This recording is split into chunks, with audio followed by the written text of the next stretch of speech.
Hello, ladies and gentlemen, CaptainShack here. Welcome to a bit of a rambly video, but I hope you guys are prepared for it, because we're going to be talking about something that's going to be a little, controversial.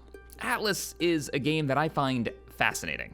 At the end of 2019, while the game world was screaming about how much they hated this, and I quote, cheap Ark reskin, I, in our community playing on the Arco official test server, was having a blast. But what makes our experience so much different? Why are we seeing the game in a different light than it seems everyone else? Why do we seem to be enjoying it so much and are hyped for the future of the game while many have already dismissed it? Let's discuss. First off, we aren't playing on the official servers. That's probably an aha moment for many players who are actually watching this video. One of the truly unique systems in Atlas is its cell-based maps that are built with a fairly robust drag-and-drop piece of software for the customization of your world. Crossing the border of one of these cells will transfer you to the next cell, or potentially the next server, allowing for a fairly limitless-sized world space and almost limitly large amount of players could potentially play on your server. This is something that we've talked about, dreamed about for games like Space Engineers, for going on half a decade now. Atlas devs decided to make the game world one big server, like say EVE Online, or more correctly like Life is Feudal, which uses the exact same map server style concept. And funny enough, the drama that ended up highlighting, for the most part, killing Life is Feudal for us, as well as the technical problems, sprung up on the day of release for this early access title. Between the lag and hiccups of overpopulated cells to the exact same racial and racist comments and campaigns that took over the Reddit and PvP forums for Life is Feudal are found here. While the official server's player base was treating the game like a massive land grab and rushed to call dibs on every laggy island and coastline, and even some random spots in the open ocean when it was available, they've since patched that out, while screaming at the same time about broken player spawns that would repeatedly drop players of this early access game into the ocean, or, if you're me, on an island without the base materials to actually get started. That was our first stream, by the way, in Atlas. 6 hours of me running around being unable to collect resources to build our first tools. But on the private server, we've been exploring islands and gameplay mechanics, climbing the heads of giant tiki statues, building ships with fairly impressive customization options, making beach landings and getting wrecked by fire elementals the size of large buildings, setting off on adventures into the coldest and harshest lands. And this wasn't on an empty server. At one point, Wasted had to crank up the player cap for one of the cells well over 100 due to player population capping out. This opens up another topic that I someday want to cover in depth: the death of the large-scale, 10,000 plus population MMO. It's been great in theory, but in practice, it's yet to really work out for the betterment of gameplay. Outside of only one example I can think of, EVE Online, whose truly interesting parts are the massive world player base and economy, but for those thousands of players to be able to be in a single battle requires the actual mechanics of gameplay to be incredibly simplified. Single button presses and orbital commands, keep at range commands, remove the tactile action gameplay feel of most space sim titles, and what a lot of people expect when they log into EVE. Another consideration is community size and how it affects how you get to know your server. Again, this is definitely a better topic for the death of the mass population MMOs video that now I'm starting to actually plan in my head. While the official server is dealing with mass offline raiding, glitching, and roaming random PvP battles full of people acting like 10-year-olds screaming obscenities like they just learned these new words and want to try them out, we've had a blast getting to know who the pirate crews are, like Talia and the Child's Revenge that ply the waters of our server. I used to think this was the Ultima Online shard effect. Playing on the official Ultima Online server back in the late 90s felt a little disconnected. Players were always looking at mechanics and left the role-playing out of the game. Then I switched over to a little-known server known as Imagination. Privately run, the server population online came to about 200-ish on a busy weekend with about 2,500 active accounts. It was fairly quick to get a feeling of the server politics, organization style of play, and it was easy to meet friends and enemies repeatedly in the wilds of the world, and not just at the guild hall or town bank.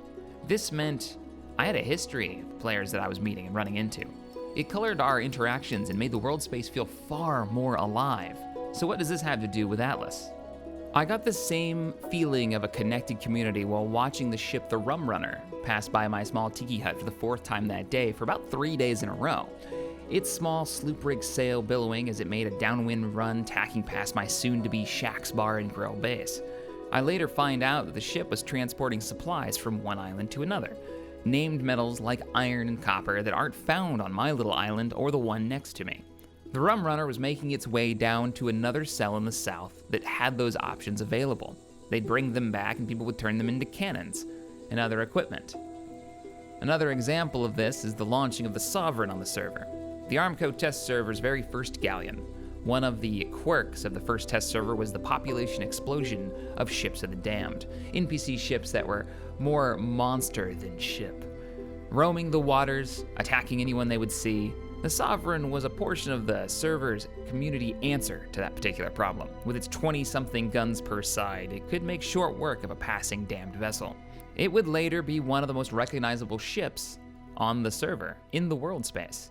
Moments like this started to happen. People got to know certain ships and crews. Someone set fire to the ship for a second there.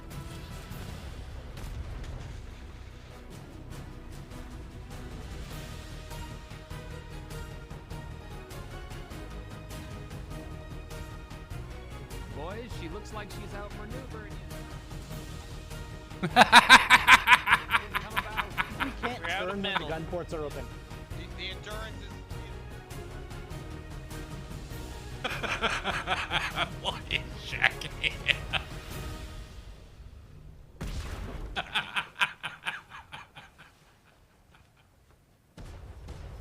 Shoot him with your cannon, Shack. Shoot him. Before you sink, bro. Go on, get him. Yeah!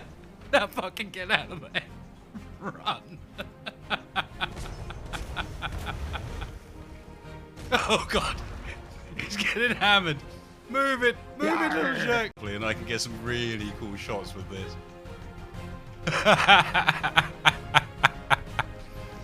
Oh, just in time for the broadside. Boosh, boosh, boosh, boosh. The hits are good. The hits are good. Oh, the hits are real good. And she's down. Yay! Who cares?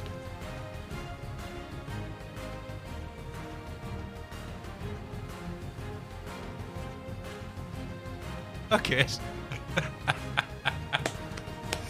Oh, round of applause. We haven't officially launched the Armco RP PvP server just yet. It's coming along and it'll be out very soon. But with communities like ours, it really makes the case that maybe we need more games that allow us, the gamers, to run our servers how we think they should be run. Anyways, back on topics. Real quick, why I'm finding Atlas so fun and deserves a second chance by the community. So big reason number one, basically Atlas lets us have our own MMO. There's a handful of games out there that let us do this. Actually, I'd say there's more emulators out there than there are actual games that allow you to run large-size servers like this. But it's very cool with the upcoming modding tools and workshop that should be coming out later, maybe this week or next. We're gonna see a lot of Ark mods probably ported over first, and there's some really good ones that fit well with this Pirates Golden Age of Sailing vibe. Big reason number two, it's the best Golden Age of Sailing exploration and cooperative crew gameplay experience you can get outside of the only other game that currently allows it, Sea of Thieves. And that has some serious limitations on what you can do and the kinds of gameplay you can have. You're not gonna see much politics going on in Sea of Thieves. Territorial control, or custom base building. Hell, even ship customization is mostly just reskins and retextures, and has no actual impact on gameplay. That's not the case in Atlas. I love sailing. I love sea shanties. I love the idea of sailing off into the sunset with a crew and cannons loaded. At the end of the day though, say what you like about Atlas, it's the only sailing combat building MMO out there. Not only that, those mechanics work and they work well. Big reason number three that fits in with this customization. Sure, the buildings look much like Ark, and it should. The game's built on the very same engine by a sister company of the original developers. To that end, base building is very similar, and it's probably one of the most disappointing parts of the game thus far. That's why we're very excited for modding. We want to see more options so we can build things players are already trying to build, like inns, taverns, and full-on cities and port towns. But the ship customization, this is where the game shines, and players are starting to show their personalities. You get to choose how many masts, what kind of sails, how many cannons does it have, and of what type, what angle do you put them on, what side of the ship do you put them on? Does it have a dinghy lift? Does it have a deep sea diving suit and crane? Is the ship built for storage? Is she built to haul massive amounts of cargo? Does it have multiple decks? Did you put a pilot house on it? What hull did you use, which kind of dictates all of the other things and how much you can have on them? Did you go for the big galleon as a large organization? Did you build a small sloop for quick maneuverability? Does the ship have a big flat top for dragging fish aboard when you're out there hunting sharks or whales? Or does it have a grain area and troughs for livestock and animal hauling? And now, and you can spend so much time doing this, what color is everything I just mentioned? And I mean what color to the level of detail that can take hours of slapping paint onto your craft's hull. Everything in the game can be painted, it seems, with multiple layers, mind you. Even the lights on your ship can be painted to change the light that they shine. You can give your ship a real ghost ship-like vibe that will freak players out. Even the gear that you have on has 4 to 6 layers per piece of clothing. You want to change the sword blade color, the hilt, and the pommel? Go for it. You want to color your barrel of your flintlock pistol, one of the 5 you probably have equipped if you're that kind of player? I definitely am. You can do that and have 3 or 4 different colors. You want your crew to have a certain uniform color so that people can realize who's on whose side during a firefight? Well, that's something we're going to be doing for sure.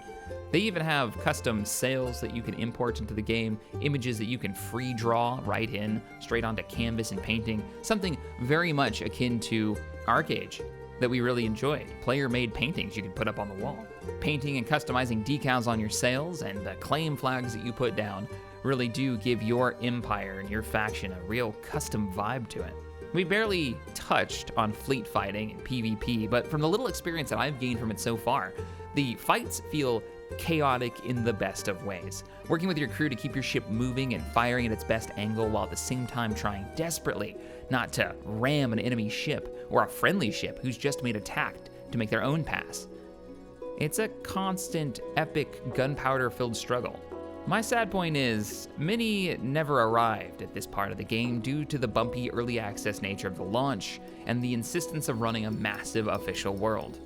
Credit where credit's due, the Atlas devs have had some major patches coming out almost every day from launch, from version 3 and 4 up to version 10-something as of this past week.